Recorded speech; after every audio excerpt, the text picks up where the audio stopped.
O presidente Lula está em Nova York para participar da Assembleia Geral da ONU, acompanhado por 8 ministros, segundo informou a assessoria de imprensa do Palácio do Planalto. O ministro da Saúde, Alexandre Padilha, cancelou a ida após restrições impostas pelos Estados Unidos à circulação dele no país. Já o ministro da Fazenda, Fernando Haddad, permaneceu em Brasília para tratar de questões relacionadas à votação sobre o imposto de renda. O presidente Lula vai discursar na abertura da Assembleia Geral da ONU amanhã pela manhã, como é de costume, né? O líder do Brasil, portanto, vai ser o primeiro a falar no evento, seguido pelo presidente norte-americano Donald Trump, representante do país anfitrião. O principal encontro é o chamado de debate geral, que começa nesta terça-feira. Apesar do nome, não existe de fato um debate entre as nações. Cada país tem o direito de fazer um discurso para apresentar o ponto de vista sobre o tema do encontro e a situação global. A participação brasileira acontece em meio, a uma crise diplomática com os Estados Unidos. Os governos de Donald Trump e Lula vivem um período de atrito após o julgamento que levou à condenação do ex-presidente Jair Bolsonaro do PL, fator que aumenta a tensão nessa relação bilateral. E hoje, o presidente Lula e outros líderes globais se reuniram para discutir a situação da Palestina. O encontro foi convocado pela França e Arábia Saudita, segundo o Ministério das Relações Exteriores. O governo brasileiro espera que o momento sirva de oportunidade para que mais países reconheçam a Palestina como Estado. Um Estado se assenta sobre 3 pilares: o território, a população e o governo.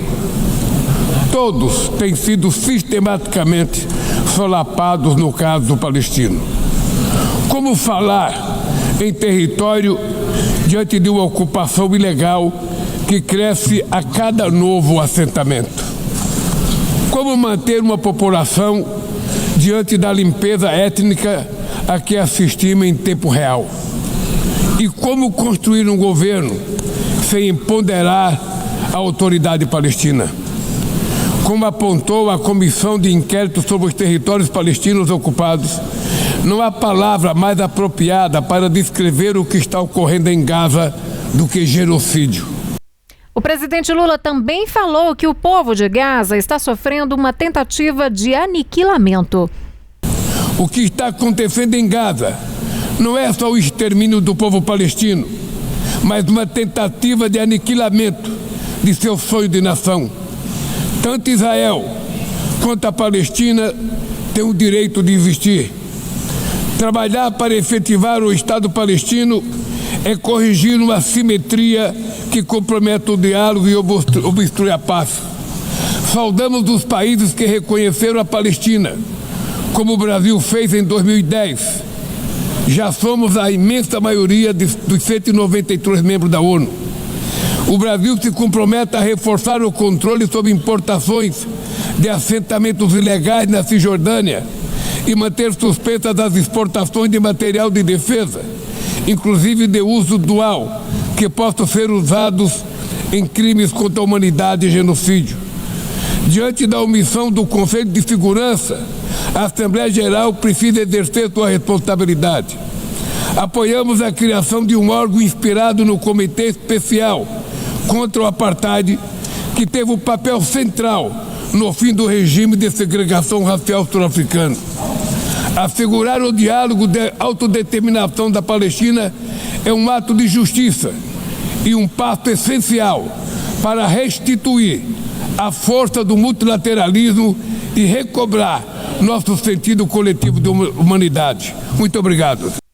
Bom, para a gente falar mais sobre este assunto, nós vamos conversar agora com José Niemeyer, ele que é professor de Relações Internacionais do IBMEC do Rio de Janeiro, já está aqui conosco.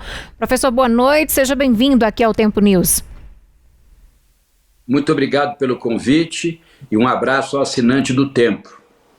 Professor, para começar a nossa conversa, eu queria saber, a gente trouxe alguns trechos, da fala do presidente Lula em Nova York. Como o senhor avalia o tom. tom aí da fala do presidente hoje lá em Nova York?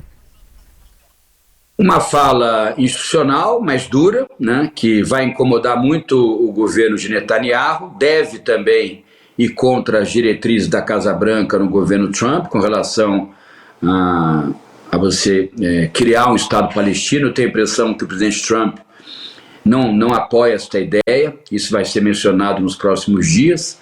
Netanyahu já falou que isso é impossível, já deu uma resposta. O presidente Macron, o representante de Portugal, do Canadá, da Bélgica, de vários países posicionaram favoráveis ao reconhecimento. Há um problema grave no reconhecimento do ponto de vista geopolítico, né? A faixa de Gaza está separada da Cisjordânia. Então o presidente Lula falou que é importante para se reconhecer o Estado que se tenha um povo, um governo e um território. O território nesse ponto não está conexo. Então é muito grave isso. A faixa de Gaza está distante da Cisjordânia. Foi um erro, desde sempre, esta construção geopolítica e geoestratégica. Então, esse era um problema. O governo é um outro problema, porque o Hamas administrava até os atentados, até o problema da guerra com Israel, o Hamas administrava a faixa. E o Fatah, que é um grupo político mais afeito à negociação, a conversa, administra os territórios na Cisjordânia. Então, e eles não conversam, são grupos inimigos. O Fatah é inimigo do Hamas. Então, é muito confusa essa questão de dois territórios. Esses dois territórios que formariam o Estado palestino são territórios que o tempo todo entram em conflito, as lideranças desses territórios, o Fatah e o Hamas. Isso só ajuda a que não se consiga a institucionalização do Estado palestino. Eu realmente não sei como vai se resolver esse caso, se por acaso estivermos prontos para a existência do palestino. Essa questão da geografia, dois territórios que fazem parte do que seria a autoridade palestina, onde existe povo palestino, esses dois territórios estarem separados geograficamente.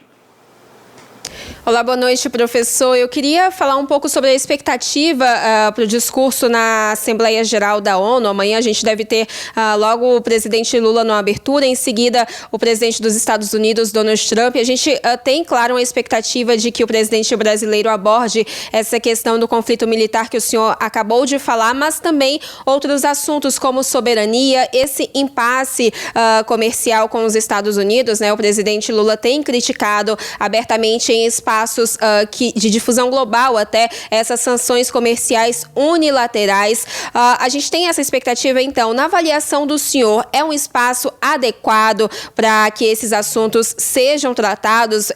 É um espaço ali para que sejam levados, por exemplo, a uma maior projeção global, especialmente quando depois da fala de Lula a gente deve ter aí um espaço do presidente dos Estados Unidos, Donald Trump, que é alvo direto desse impasse com o Brasil?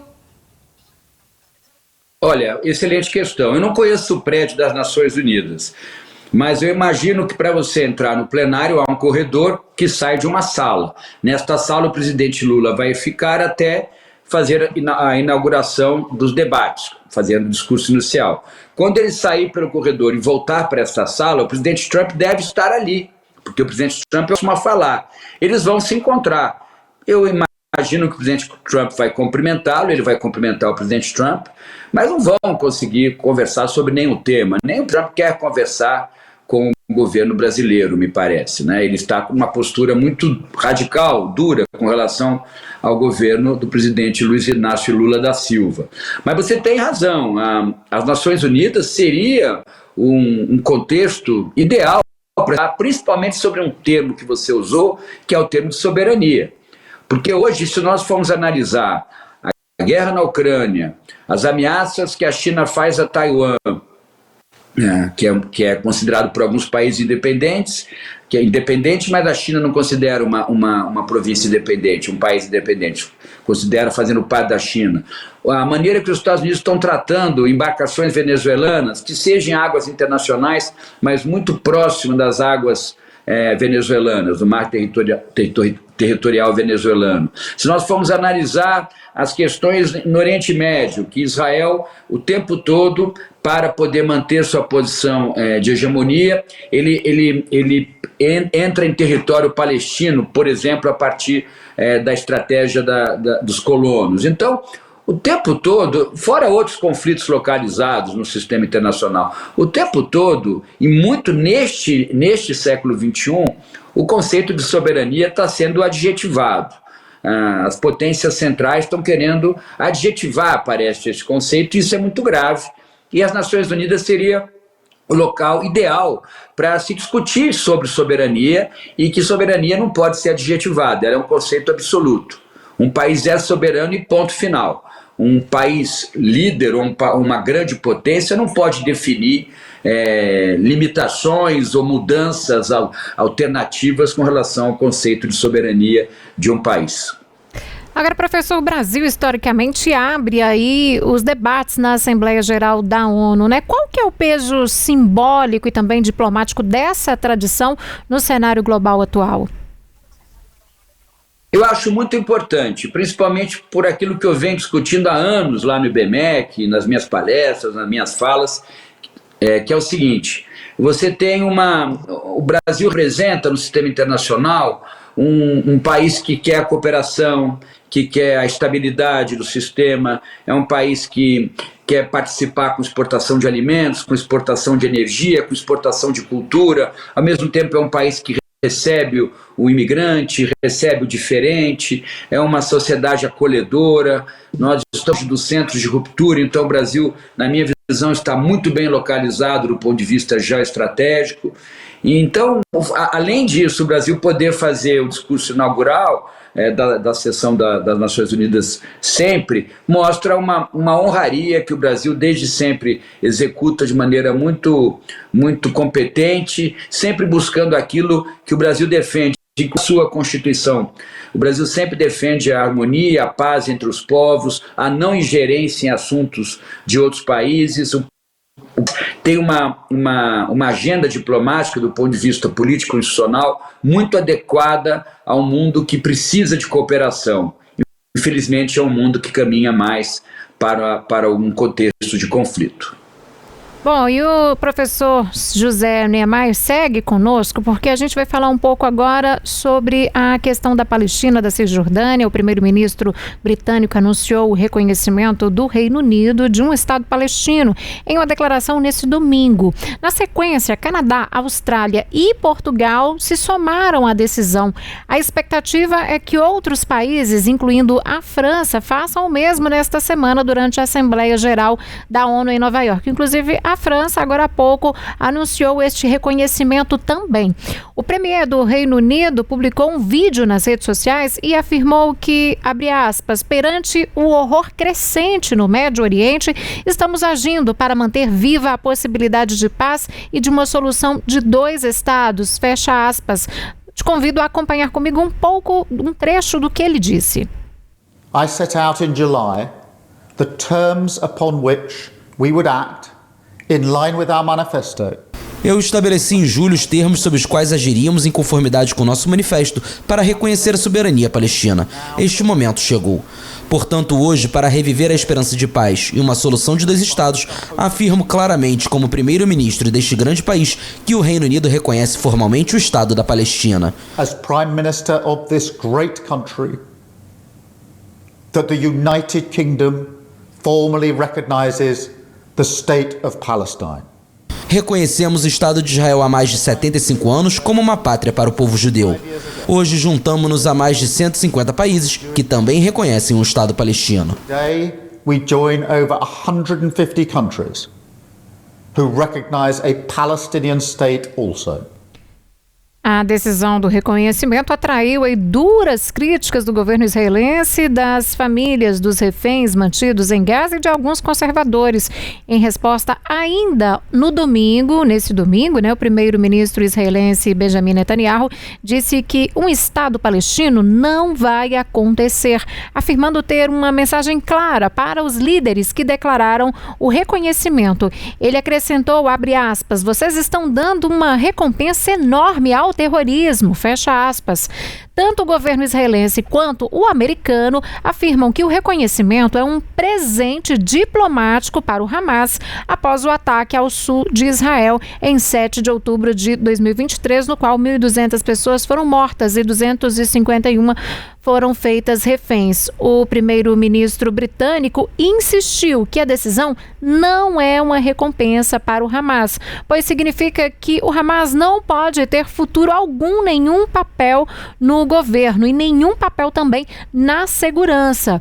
O Estado da Palestina é atualmente reconhecido por cerca de 75% dos 193 Estados membros da ONU, incluindo o Brasil, mas não possui fronteiras, capital ou exército internacionalmente acordados, né? O que torna aí o reconhecimento amplamente simbólico, portanto. Nós vamos continuar a nossa conversa por aqui com o professor José Niemeyer, professor de Relações Internacionais do IBMEC do Rio de Janeiro.